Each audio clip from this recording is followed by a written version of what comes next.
So here's the thing about betrayal. Any other grief is usually, there's a cleanliness to it, a simplicity, right? You've lost something that you care about. And that's part of betrayal as well. You've lost the illusion that you thought you were living. You've lost the dream, what turns out to be a fantasy of whatever it is, trustworthiness, etc. But there's a purity to losing something you care about. Even with the bargaining and the denial and all the stages of anger and grief. Betrayal messes with you, with your mind, with your sense of trusting yourself. There's a agitation to it mentally, in a way that nothing else can provide this opportunity. I'm not saying wish it on you or on me or on anyone, but we've all experienced betrayal in our childhood, from our parents, from our God, in relationship, even with our own sense of self. And when it happens, and if you're watching this, I'm assuming it's either happened to you or you're concerned that it might, there's this opportunity with it that no other experience, in my experience, that nothing else will provide. It's like you question yourself, you question your judgment, you question trusting people in general.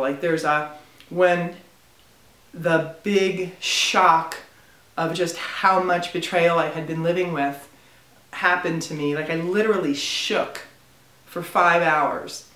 And for a few days, in fact, but just the first wave, right, was shaking.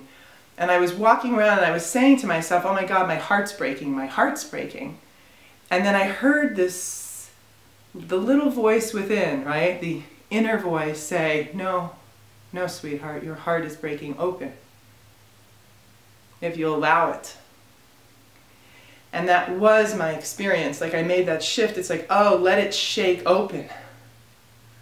Right? It's oh, everything I thought was true about my life, about my relationship. It's oh, it's not, and now what?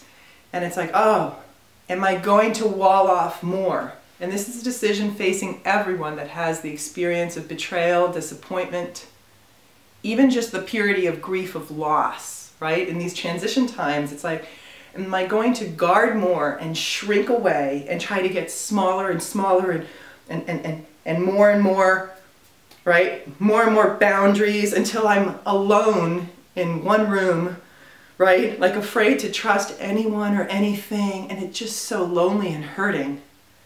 Or am I going to let myself break open and flower and get bigger and bloom and realize, wow, it was never my husband that my sense of trust should have been in. The betrayal was here. I saw behaviors I didn't know, right? But I saw behaviors of saying one thing and doing another.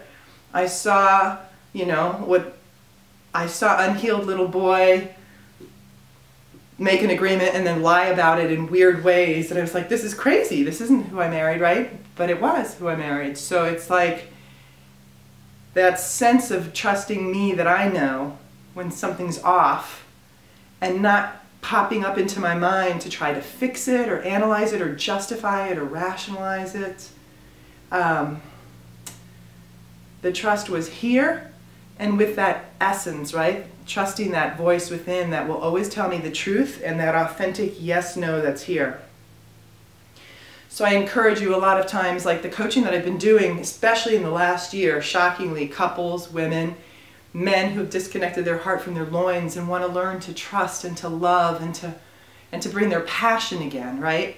Enough with Viagra medicine and antidepressants and heart medicine. It's wow, are we ready to awaken and unleash? And what I found is the first decision really is to know.